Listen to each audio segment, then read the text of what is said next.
할렐루야.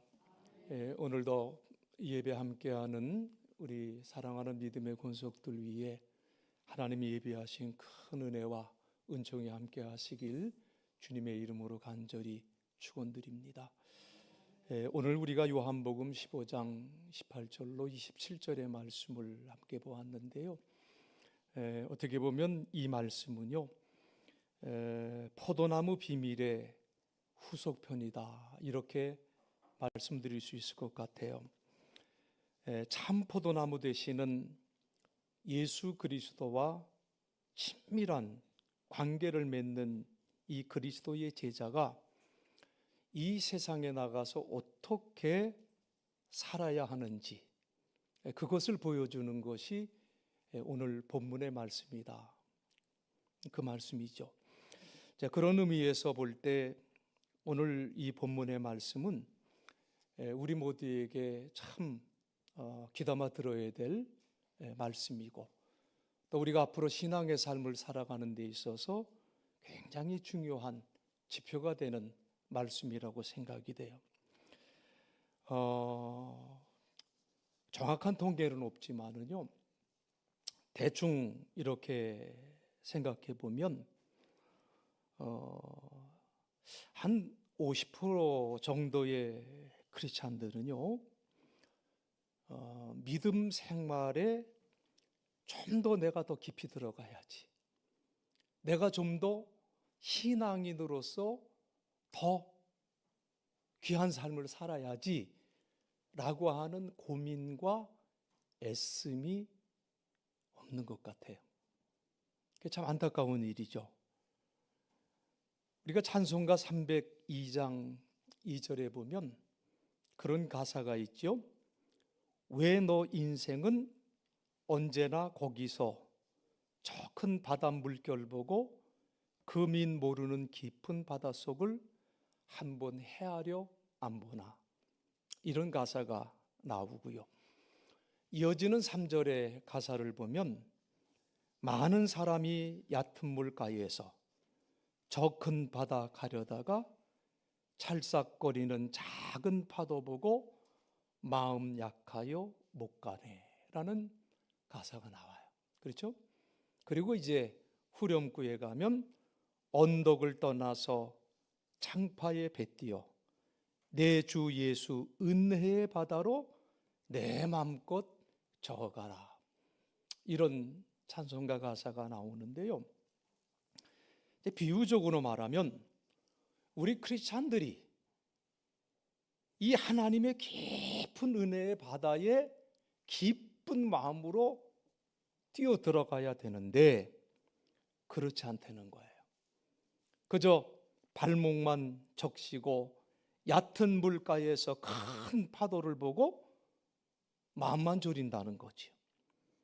왜 언덕을 떠나서 하나님의 그 넓은 은혜의 바다에 배를 띄우지 못하느냐, 이제 이런 내용의 찬송 아니겠습니까? 선교학에서는 이런 부류의 크리스찬들을 두고 명목상의 크리스찬이다, 나미널 크리스찬, 이렇게 표현을 하죠. 그러니까 이름만 크리스찬이라는 거예요. 저는 지금까지 하나님의 은혜 가운데 담임 목사로만 이제 38년의 목회 여정을 지내고 있는데요. 그 경험 속에서 참 안타까운 것이 한 가지가 있는데, 성도들을 바라보면 다 고맙고 감사하고 귀한 분들이에요. 다 고맙고 감사함에도 불구하고 안타까운 것은 믿음 성장의 의지가 불타는 사람들보다는 믿음의 성장이 뭐야? 그거와는 전혀 상관이 없이 살아가는 분들이 더 많이 보인다는 것이 참으로 지금까지 목회를 하면서 안타까움이고요. 그 안타까움 속에서는 내가 목회를 변변히 못해서 그런가 하는 사실 그런 자책도 상당히 많습니다. 소수의 사람들이 성경 공부에도 참석하고 기도 모임에도 나가고 속회에도 참석을 하고 또 예배에도 열심히 있고 그리고 어찌하든지 세상 속에서 참된 크리스천으로서 살아보려고 하는 그 의지, 그 고민, 그 고뇌, 이게 참 소수의 사람들이 그렇게 살아간다는 사실이에요. 여러분들은 어디에 속해 있습니까?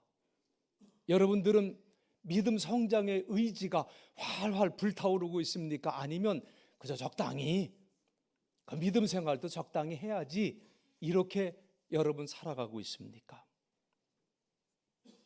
여러분, 오늘 우리가 이 본문의 말씀에는요, 사실 예사롭지 않은 단어들이 많이 등장하고 있어요. 오늘 본문의 말씀에 보면 18절로 19절의 말씀이 한마디로 무슨 말이냐면 세상이 너희를 어떻게 대할 것이라고요? 미워할 것이다, 그 말이에요.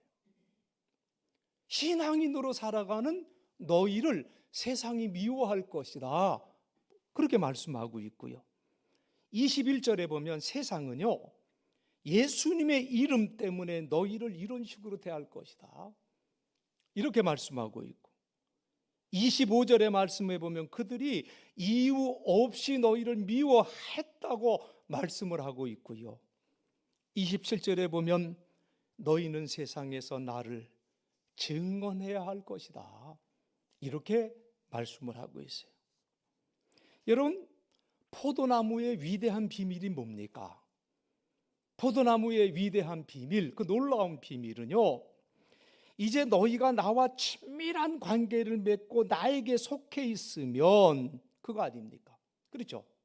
그러면 열매를 저절로 맺게 될 것이다, 이게 포도나무의 비밀인데, 오늘 본문에서는 그러한 친밀한 관계에 속해 있으면 세상은 너희를 이렇게 미워할 것이다, 열매와 세상이 너희를 미워할 것이다, 이렇게 취급할 것이다, 이것을 말씀하고 있다는 거예요.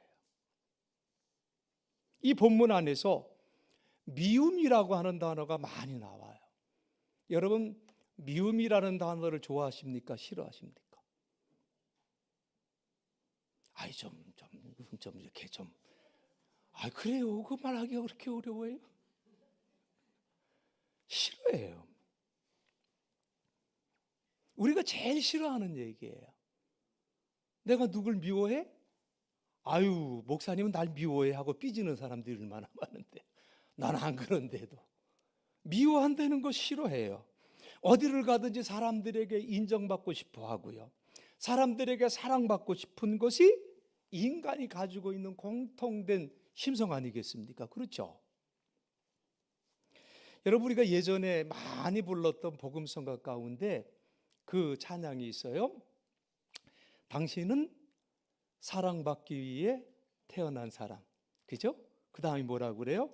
당신의 삶 속에 그 사랑 받고 있지요. 되게 많이 불러보셨죠?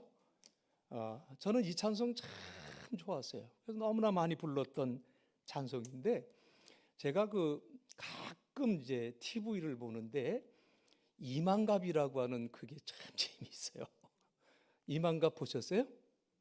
예, 이만갑, 이제 만나러 갑시다의 약자인데, 아시는 것처럼 목숨을 걸고 이북에서 탈북을 해서 온 사람들이 이렇게 함께 모여서 여러 가지 주제를 놓고 그 이북에서 있었던 일들을 이제 나누는 그러한 얘기인데, 그 중에 이제 한 사람이 그런 얘기를 해요.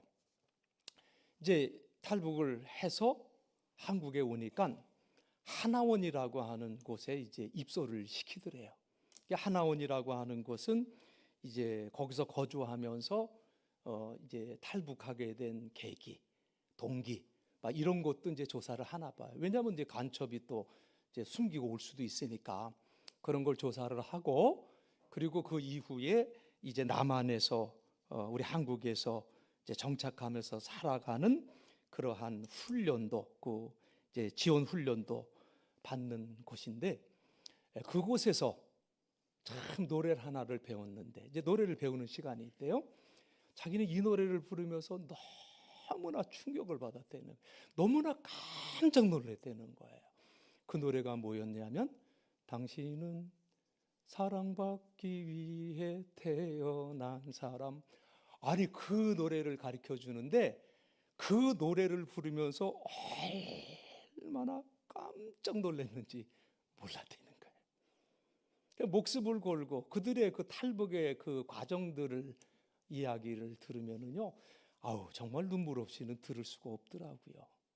그러한 모든 과정을 겪어서 이제 남한 땅에 들어와서 이제 정착을 하게 되는구나 하는 그 과정에서 이 노래, 당신은 사랑받기 위해 태어난 사람, 그 충격 자체였다고 그래요.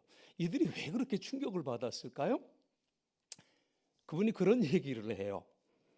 그들이 북한에서 태어난 이유는 누구를 위해서요? 수령님을 위해서. 수령님을 위해서. 수령님께 충성을 다하기 위해서 태어난 존재라고 그렇게 배워왔고 또 그렇게 믿고 왔는데 한국에 오니까 그게 아니라는 거예요. 내가 사랑받기 위해 태어난 사람이라는 거죠. 그러면서 그 감격을 정말 자기는 말로 표현할 수가 없었다. 그런 얘기를 한 사람이 하더라고요. 참 그런 말을 들으면서 많은 생각을 해보았어요. 여러분 어떻습니까? 오늘 우리가 처한 환경 정말 좋은 환경이에요. 힘들다 그래도 우리가 처한 환경은 참으로 좋은 환경이고, 여러분 우리가 아무리 힘들게 살아도, 제가 우스갯소리로 그런 얘기를 몇 번 했지만, 여러분 조선시대의 왕보다 더 많은 것을 누리고 살아가는 사람들이 우리들이에요.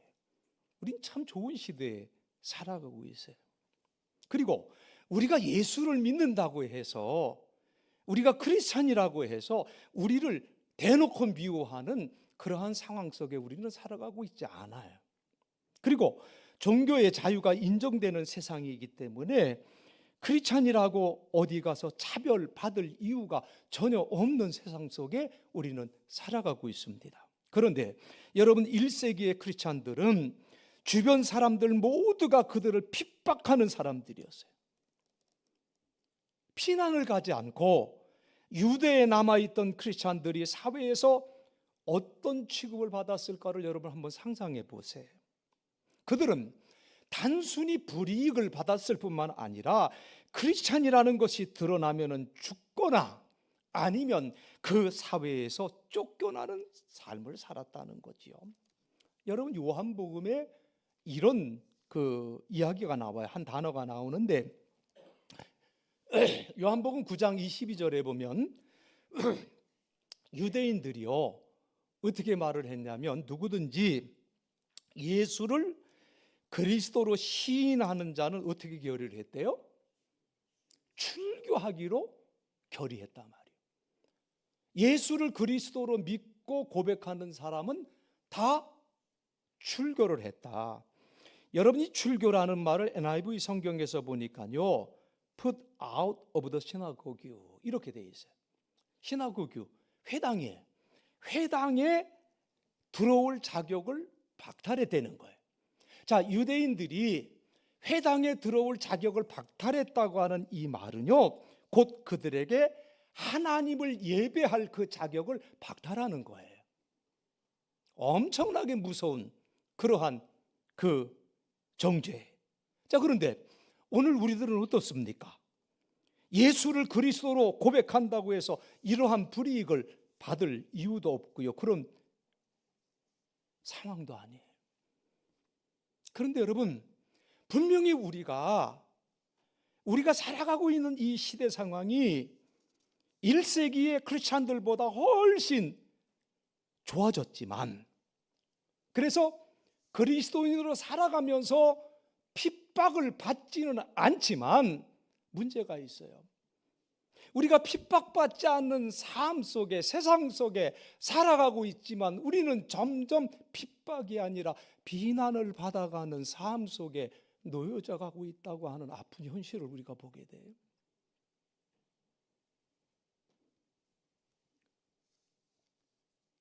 정말 이건 무서운 일이에요. 1세기 기독교인들이 받던 핍박보다 더 심각한 문제가 뭐냐? 예수를 믿는다는 우리가 진실한 크리스찬으로서 살려고 하는 의지가 없기 때문에 이 핍박보다 사실은 더 무서운 비난을 받고 있다고 하는 것, 우리 심각하게 생각해야 된다 하는 말씀이에요. 여러분, 우리가 안 좋은 기억을 떠올리는 것은 분명 유쾌한 일은 아니지만은요, 그럼에도 불구하고 다시 생각해 보고 싶은 것이 있어요. 저는 여러 선교단체들이 많이 떠올랐는데 그 중에서도 너무 그 당시에 충격적이었기 때문에 지금도 잊어지지 않는 것이 샘물교회, 아프가니스탄 선교와 피랍의 과정 속에서 한국교회에 빗발치는 비난의 소리를 들었을 때의 그 기억이 아직도 아파요. 상당히 아파요. 2007년이었었어요. 7월에 경기도 성남시 분당구에 소재한 분당 샘물교회 교인들이 이슬람을 믿는 무슬림 지역에 복음을 전하겠다고 하는 이유로 그 당시 분쟁 지역인 아프가니스탄의 입국을 강행했었지요. 저는 분명히 믿습니다. 그들이 나쁜 일 하러 간 거 아니에요. 좋은 일 하러 간 거예요. 그러한 여정이었었지만 그들은 결국 현지 이슬람 근본주의 과격단체인 텔레반에게 인질로 잡혔고요. 그 일로 인해서 두 분이 처참하게 총살을 당했고, 정부 차원에서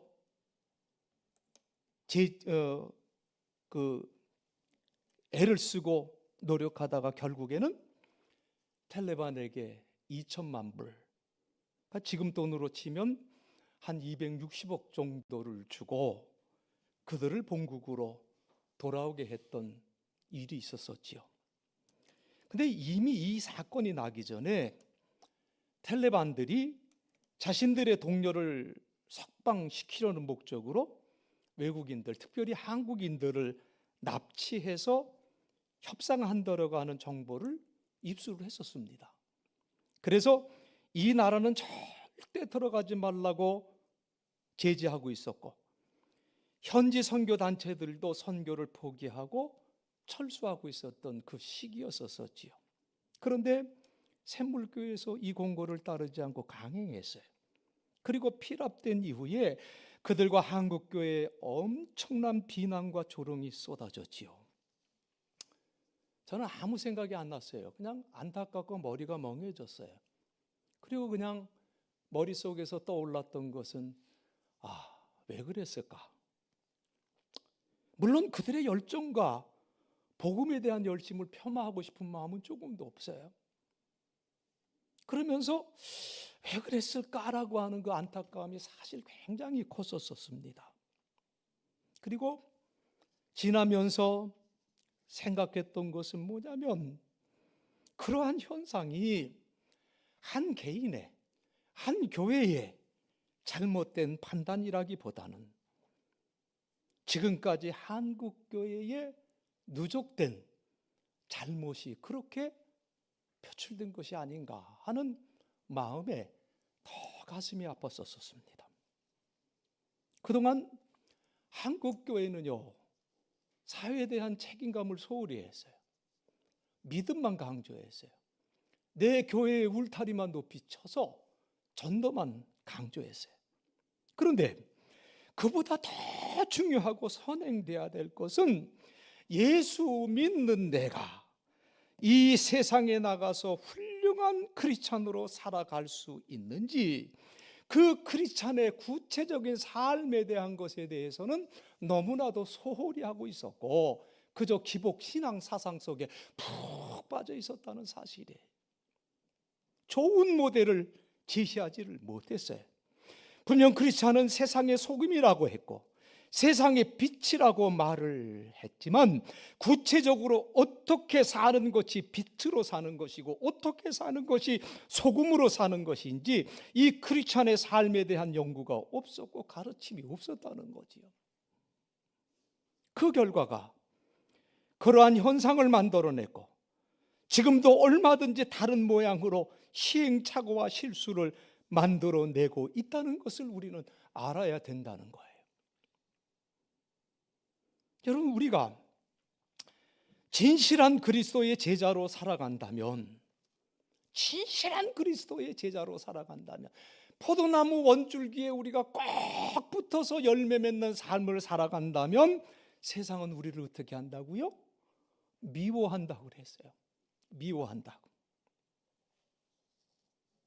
우리가 전도라고 하는 큰 사명을 지킨다고 힘을 다하지만 그 애씀으로 인해서 반기독교 정서가 생긴다든지 무신론자들이 만들어진다든지 이 공격적인 그 자세 때문에 교회 나오는 것을 포기한다든지, 이게 세상이 너희를 미워한다고 하는 말씀이 아니에요. 아니에요.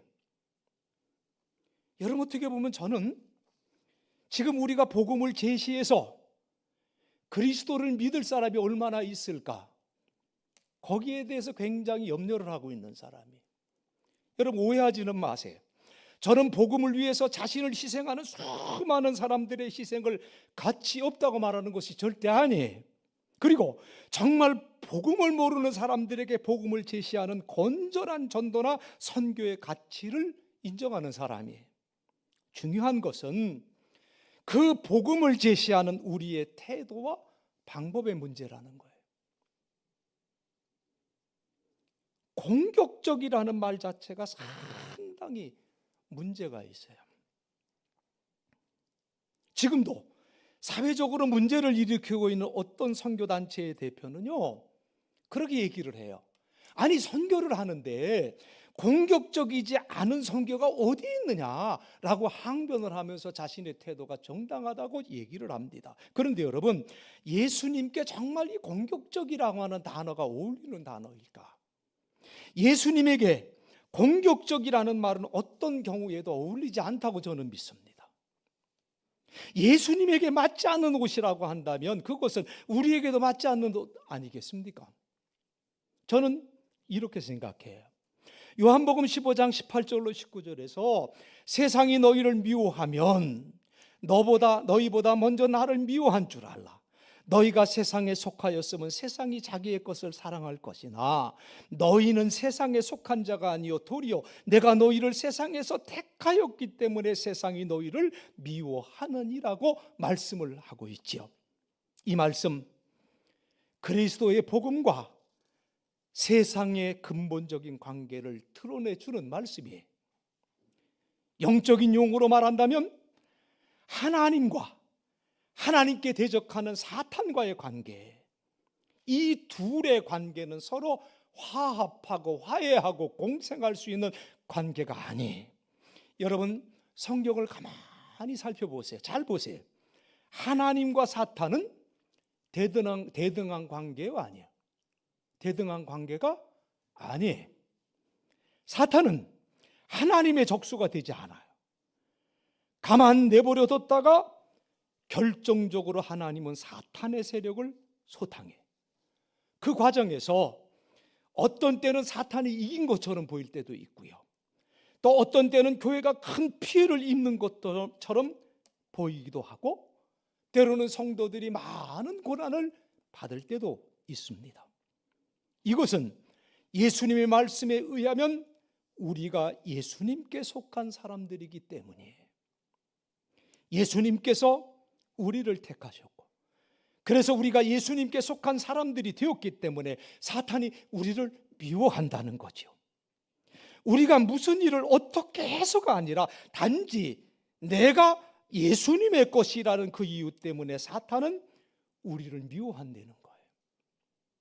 이것이 세상이 나를 미워하는 것처럼 너희를 미워할 것이다 라고 말씀하시는 예수님 말씀의 뜻이에요. 본문 21절에서 그러나 사람들이 내 이름으로 말미암아 이 모든 일을 너희에게 하리니 이는 나를 보내신 이를 알지 못함이라고 말씀을 했어요. 그들이 나를 보내신 분을 알지 못함으로 내 이름 때문에 너희를 이런 식으로 대할 것이다 라는 말씀인데요. 때문에 저는 이렇게 믿고 이렇게 생각합니다.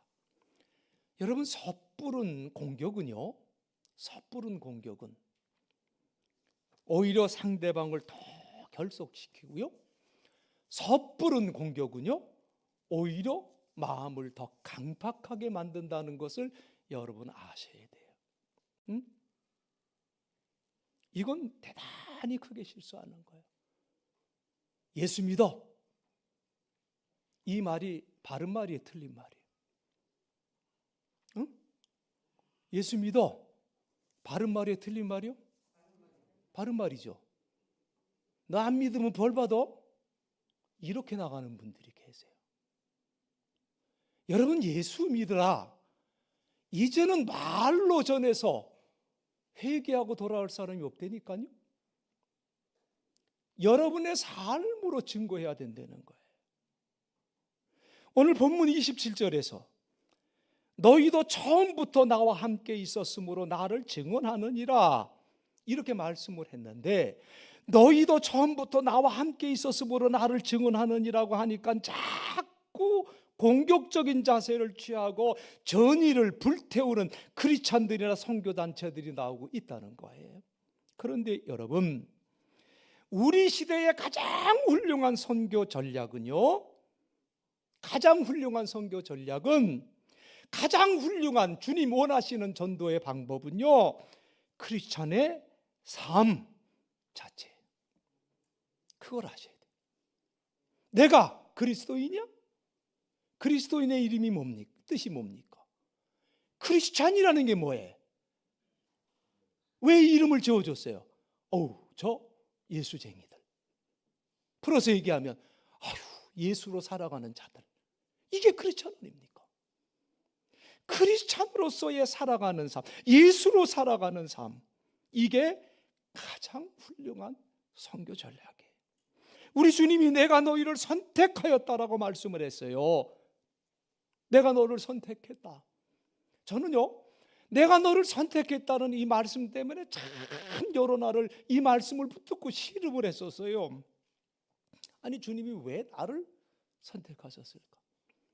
저는 목사 안수 받을 때요, 일주일을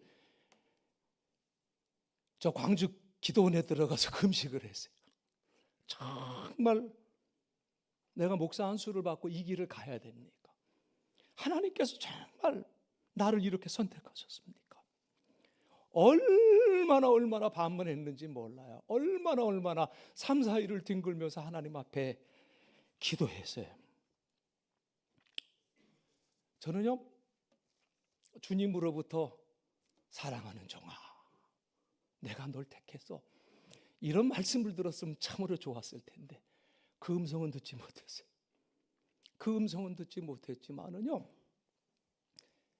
일주일째 기도하는데 참 말로 표현할 수 없는 평안이 있었어요. 그 평안 속에서 이게 주님이 주시는 뜻인가 보다, 그렇게 깨달음을 얻고요. 그리고 지금까지 주님의 도우심 속에서 이 길을 걷고 있어요. 여러분, 주님이, 우리 예수님이 힘이 없어서 우리를 택한 것 아니잖아요. 우리 예수님께서 힘이 없으셔서 십자가에 달려 돌아가신 것 아니잖아요. 우리 예수님께서도 마태복음 26장 53절에서 분명히 말씀하셨어요. 내가 아버지께 청하기만 하면 당장의 12군단도 넘는 천사를 보낼 수 있다는 것을 모르느냐? 예수님이 말씀하셨어요. 여러분, 이 말씀을 보시면서 내가 너희를 선택했노라 하신 이 말씀을 함께 생각해 보세요. 무슨 말입니까? 주님이 우리를 선택하신 이유는 내가 잘나서가 아니잖아요. 어떤 세상적인 힘이 필요해서가 아니라 세상 사람들에게 크리스천의 삶을 보여줄 사람들이 필요했기 때문에 주님이 나를 선택한 거고 여러분을 선택했노라 말씀하신 줄로 믿습니다. 여러분, 구약에서 하나님께서 어느 백성을 선택했다고 그랬어요? 이스라엘 백성을 선택했잖아요. 이스라엘을 유일한 하나님의 백성으로 선택을 했고 그들을 통해서 하나님 백성의 삶을 보여주기를 하나님은 원하셨어요. 그리고 그들이 하나님의 삶을 보여줘서 세상에 감동을 주시기를 우리 하나님 원하셨어요. 그렇기 때문에 이스라엘은 정말 그 당시에 중동에서 보잘것없는 작은 나라였었어요. 조그만 나라, 힘없는 나라. 이 제일 작고 보잘것없는 이 한 백성을 하나님의 백성으로 선택을 했어요. 그런데 결과적으로 이스라엘은 이 하나님의 의도를 깨닫지 못했다는 거죠. 그리고 신약에서는 그의 아들 예수 그리스도를 이 세상에 보내셔서 우리를 하나님의 것으로, 하나님의 소유로 선택해 주셨어요. 이제는 우리를 통하여 이 세상의 크리스천의 삶을 우리 주님 보여주시기를 원하시는 줄로 믿습니다. 지금 세상은 이기적인 욕망으로 가득 차 있습니다. 지금은 개인밖에 없는, 나밖에 없는, 공동체가 없는 시대. 공동체가 있다고 한다면 네 편이냐 내 편이냐 갈라져 있는 정말 극악무도한 세대 속에 우리가 살아가고 있습니다. 이런 세상에서 우리 크리스찬의 삶이 어떤 모습일까? 예수 믿는 내 삶의 모습은 어떤 모습인가? 그것을 드러내야 되지 않을까? 내가 너를 선택하였노라. 이 말씀 속에서 우리는 정말 크리스찬의 삶에 대한 깊은 고민을 가질 수 있는 저와 여러분이 되어야 될 줄로 믿습니다. 아시시의 성 프란시스의 기도문이 생각나는 시대 속에서 우리가 살아가고 있습니다. 성 프란시스의 기도 우리가 너무나 잘 알고 있죠. 이 기도문을 우리가 한번 같이 좀 읽었으면 좋겠어요. 자, 우리 성 프란시스의 기도문입니다. 우리가 같이 기도하는 마음으로 차분하게 한번 같이 읽었으면 좋겠습니다. 주여, 나를 당신의 평화의 도구로 써주소서.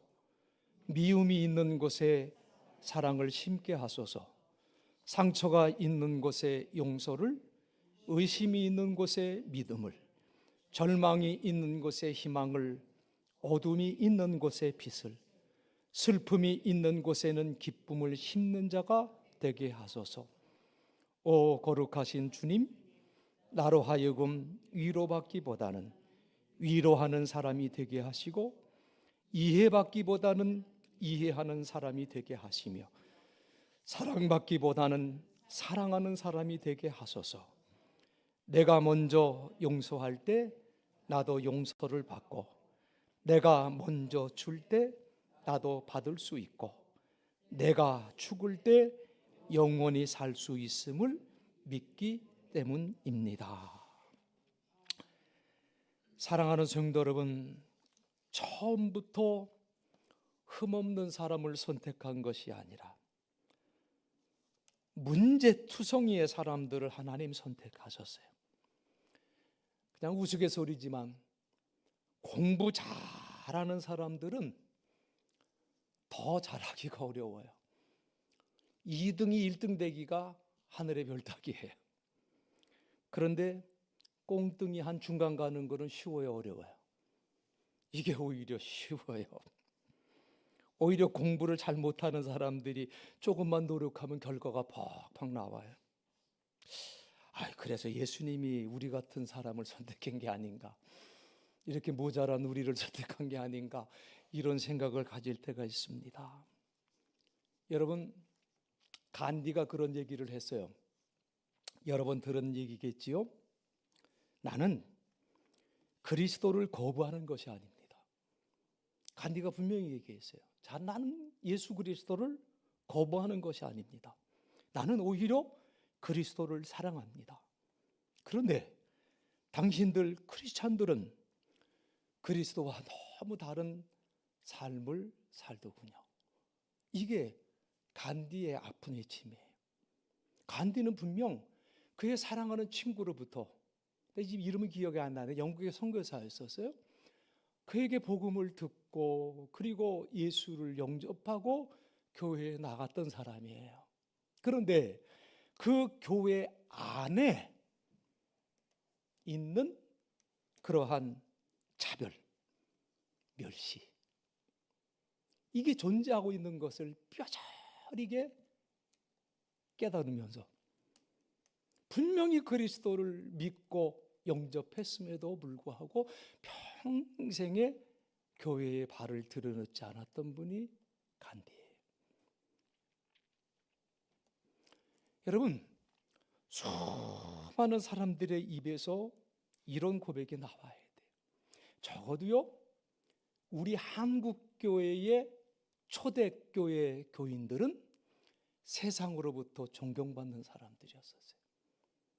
1%도 안 된 기독교였고 교회였지만 그들에게 이 나라에 소망이 있다는 것을 사람들은 믿었었어요. 그렇게 힘 있는 크리스천으로서의 삶을 우리 선조들은 살았습니다. 이 위대한 신앙의 유산을 우리가 어떻게 계승할 수가 있느냐?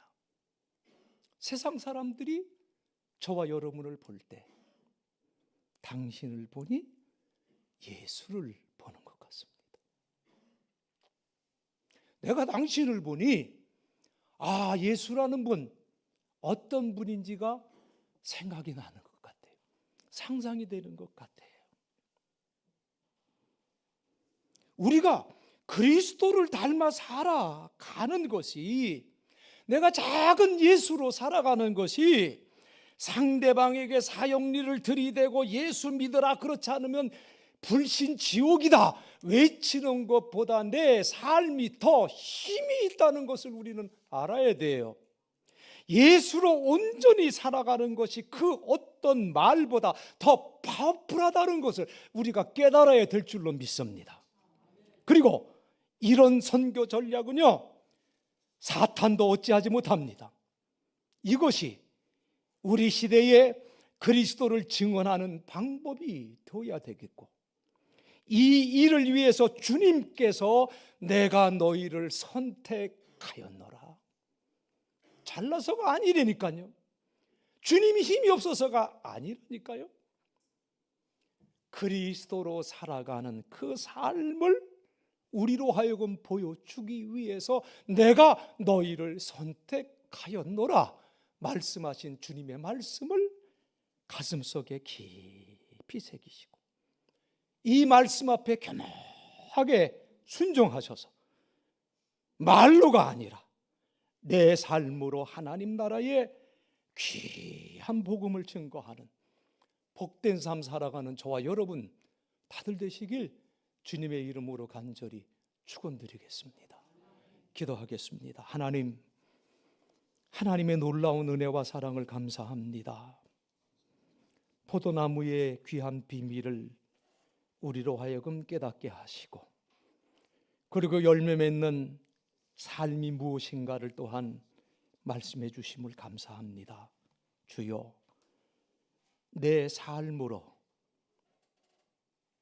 그리스도를 증거하는 삶이 되게 도와주옵소서. 힘들고 어려운 세상 속에 살아가고 있지만 예수로 살아가는 내 삶을 통해서 내 가족과 내 이웃이 감동받게 하시고 예수를 알고 싶어하는 마음이 생기게 하여 주옵시고, 예수로 살아가는 우리로 말미암아 세상이 변화되어지고 하나님의 나라가 더욱더 아름답게 성장해 나가는 귀한 역사가 오늘 우리의 삶을 통해서 나타날 수 있도록 하나님 우리를 지켜주시고 인도해 주옵소서. 내가 너희를 선택하였노라. 이 귀한 말씀 속에서 주님의 놀라운 십자가의 사랑과 주님이 우리를 얼마나 귀하게 여기시고 얼마나 귀한 사명을 주셨는가를 다시